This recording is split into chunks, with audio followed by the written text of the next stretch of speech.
and welcome to our Thursday morning Mind the Moment session brought to you by Harvard Pilgrim Healthcare and Tufts Health Plan. This is a place where we invite experienced mindfulness instructors to speak with us about what mindfulness means to them and to discuss how to incorporate these important practices into our daily lives.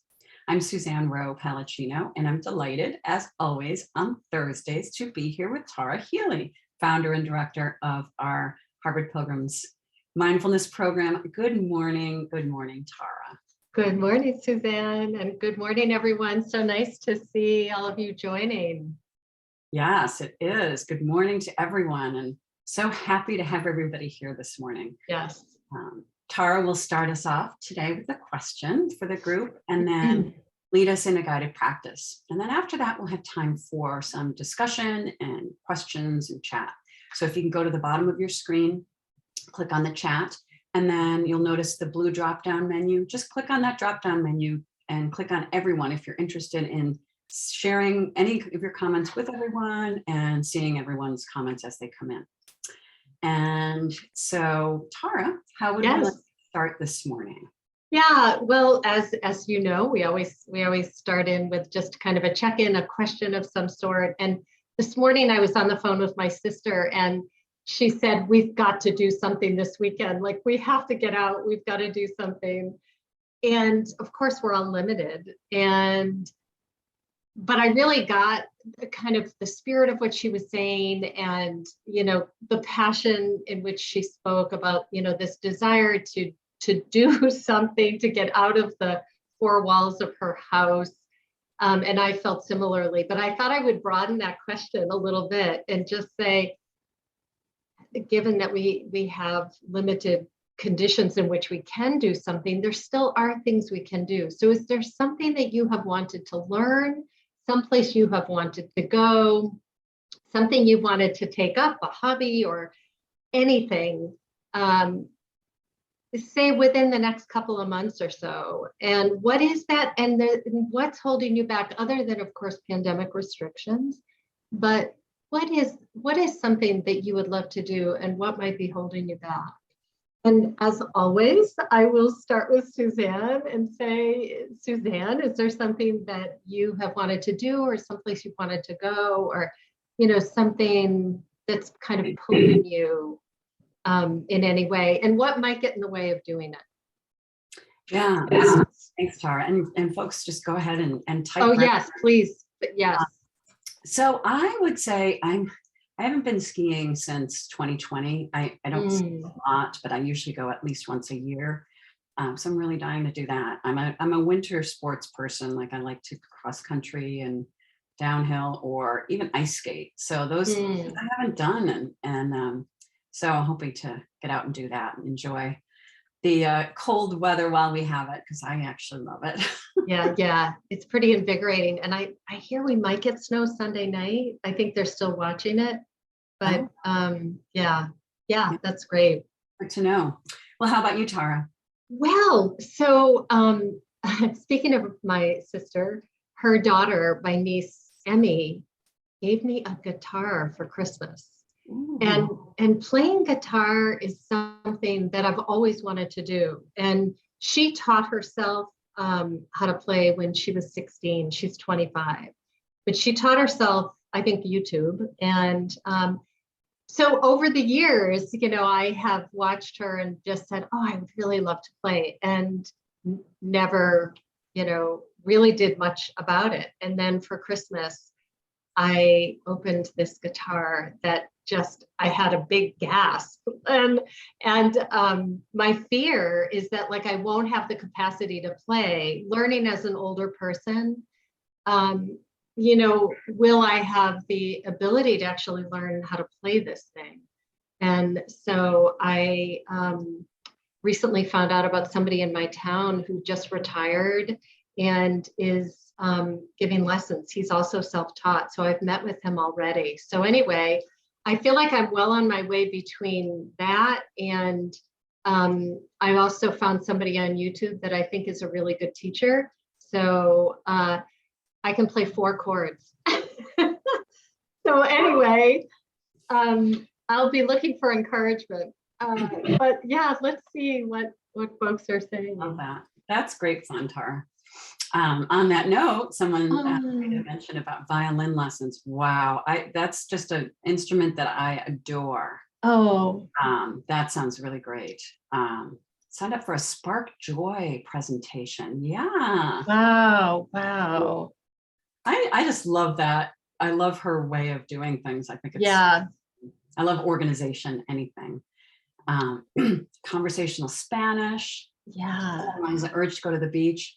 Yeah, I don't know where you live, Carmen, but it doesn't matter to me. As long as it's not windy, I'll go in any picture. Ukulele. Oh my gosh.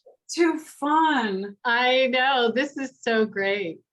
Freedom. Oh, snowshoeing Italian again. Yeah, and volunteering. Yeah. Yeah. Comedy. Oh my goodness.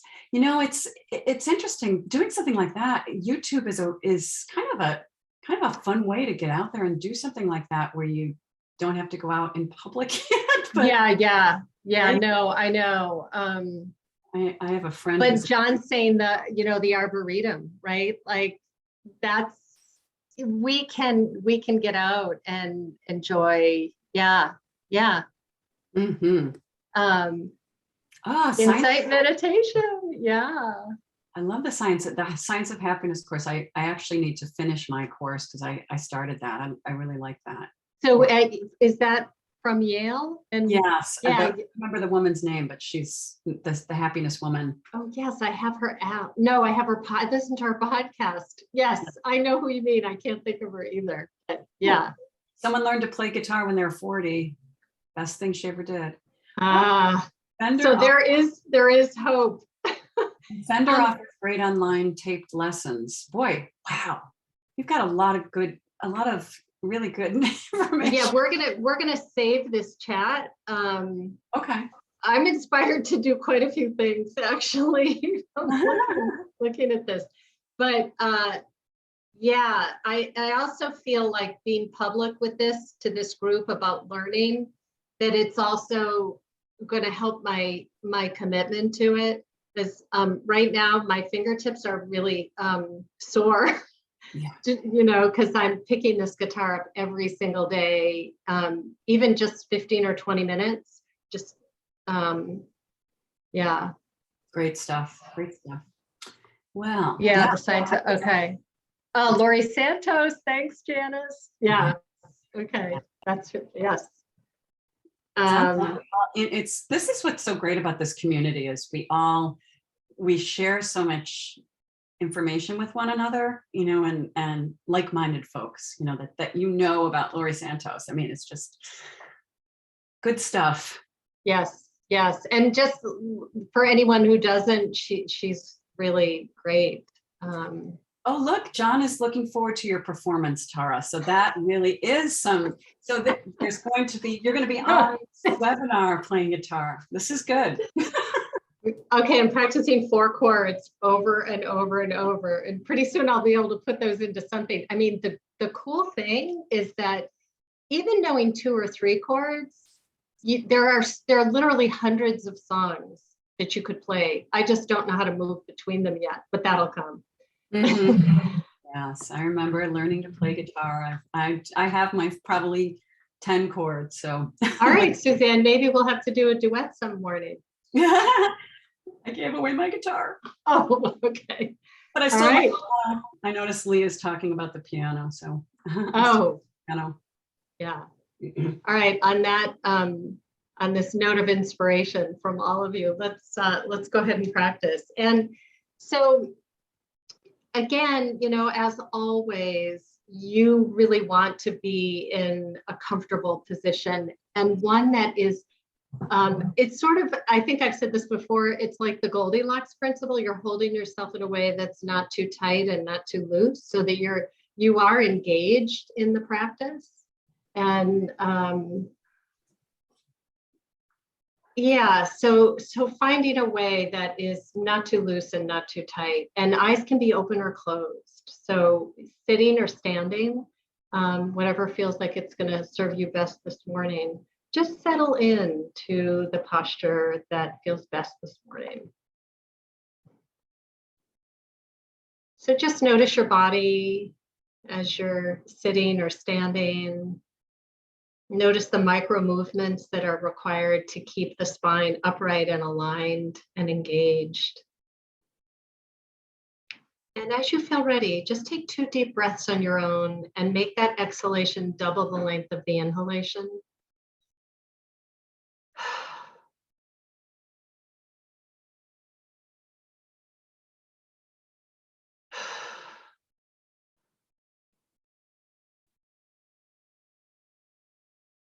And just see if you can surrender your weight into the support of the surface,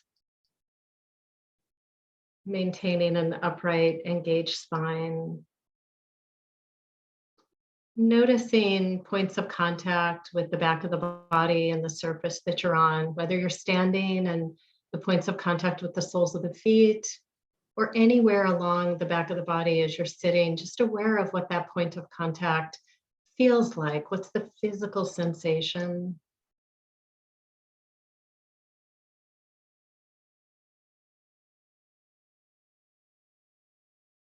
And now taking a moment to notice sound, either in the room that you're in or outside of the room.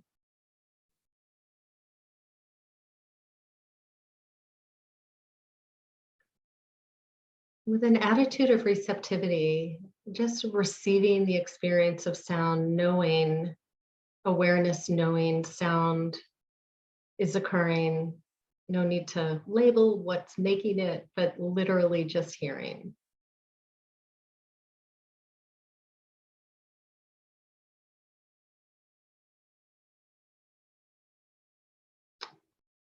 And allowing sound to remain in the background, in the room or outside of the room, as it of course will. Beginning to narrow the focus of attention, coming back to whole body awareness. Just noticing pulsing or vibration or points of contact.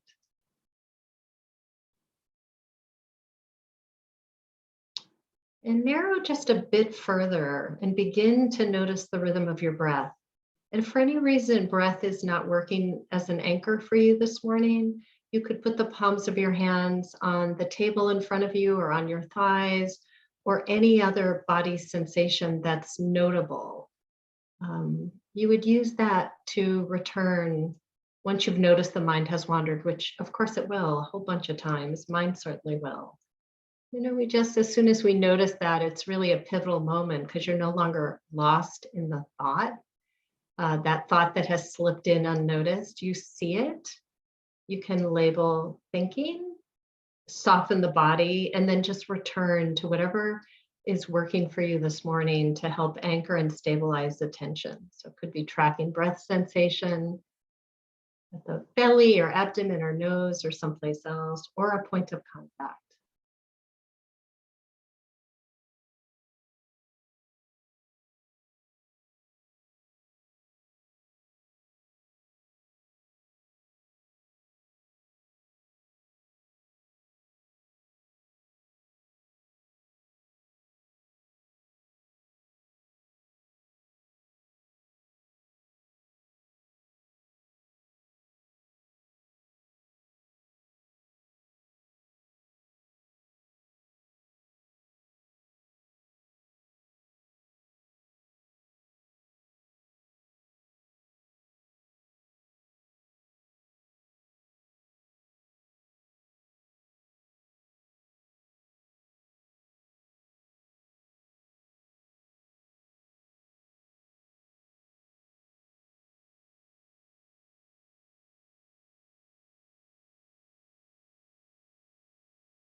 Noticing where the mind is. releasing the memory or the planning, soften the body, and return to the anchor that is supporting you this morning.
And again, noticing where the mind is, softening the body and returning to your anchor.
And as we bring this meditation to a close, may we be peaceful and at ease. May our heart be soft and open. May we be safe and protected, and our bodies healthy and strong. And may the same be for all of those that are known and unknown to us. And may the merit of our practice be for the benefit of all beings everywhere. And as you feel ready, if your eyes were closed, you can open. And I often say if they were closed especially, but even if they were just gazed downward, sometimes just reorienting by looking around a bit, taking a little bit of a stretch.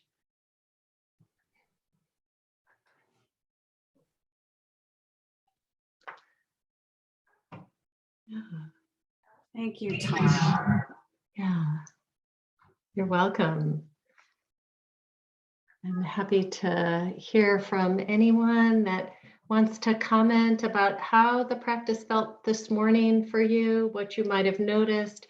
And again, I just want to normalize a busy mind, that is, just the way it is. It's we don't have to like fight with it or think we're not doing it right or argue with it. It's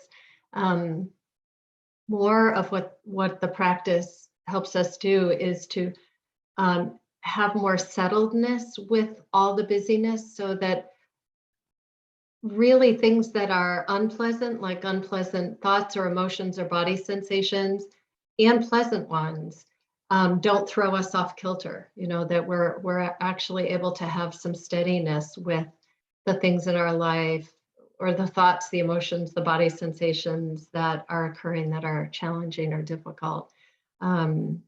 And sometimes, sometimes just meditation practice, the mind can be all over the place. And then there's another day where, for some unknown reason, you just have a lot of presence and stability and steadiness. And that's just the way it is. You're all doing it right. So I always say, like, every sitting practice, the best attitude is one of curiosity and receptivity, not an expectation.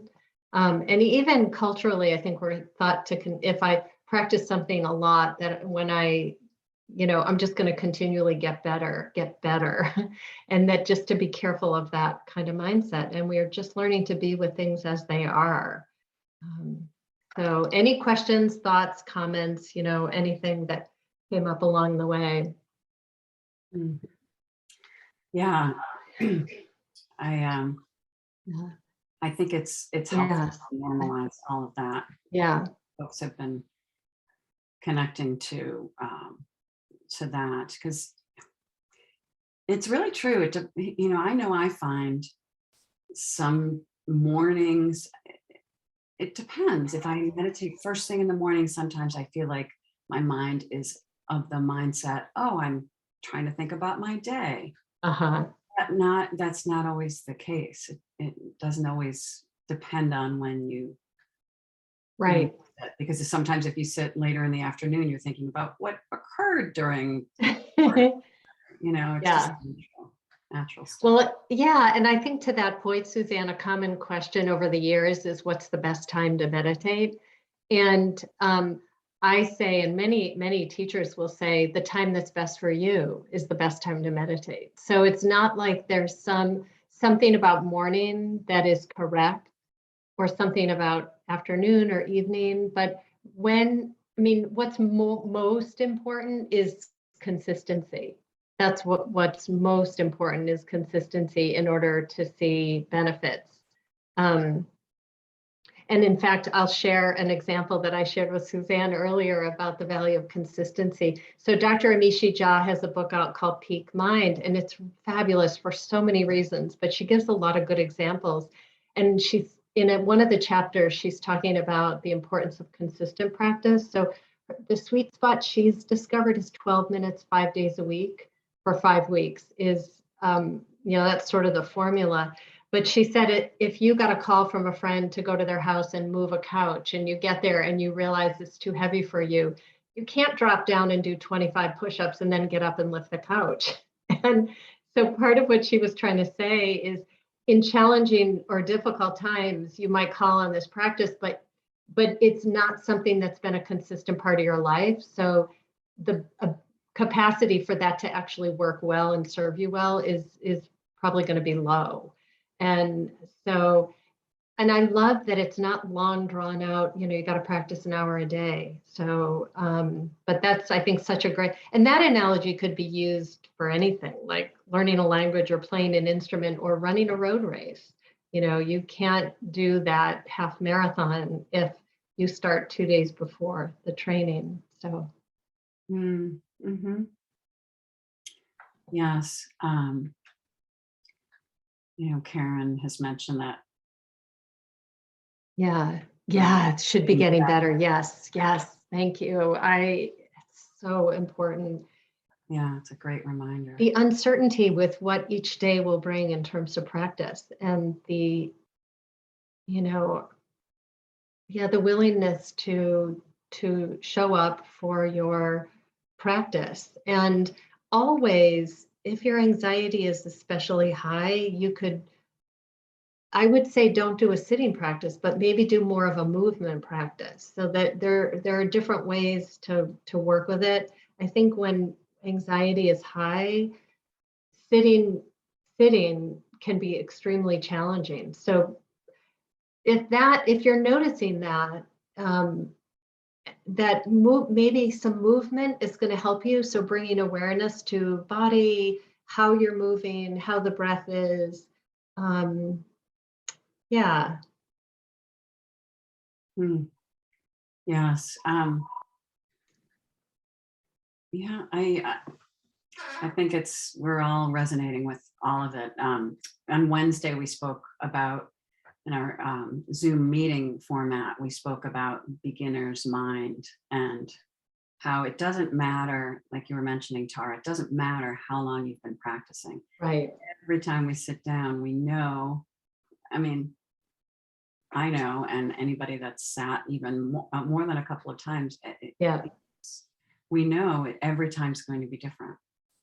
And that if we felt like things were challenging the last time, they could be challenging again this time, or they could be, a little bit easier. Right. And I go back to many times you and I are posting on Facebook, and anytime we look up meditation and on Google and you look for images, many times we see these images of folks that are just looking like they're in just nirvana while they're sitting. And that is just not the reality of meditation. But it can be. It can be. So just being open to anything that will happen during the time that we're sitting together. Yes, absolutely.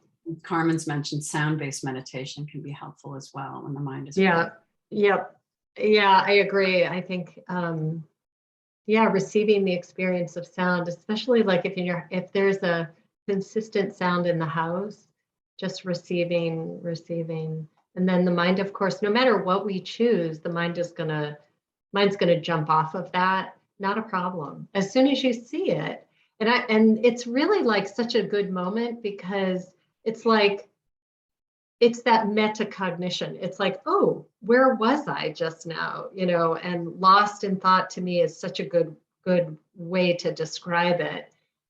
Now you know where your attention is. So you have more facility with the ability to aim and sustain it. You're back in the driver's seat, and just reconnect.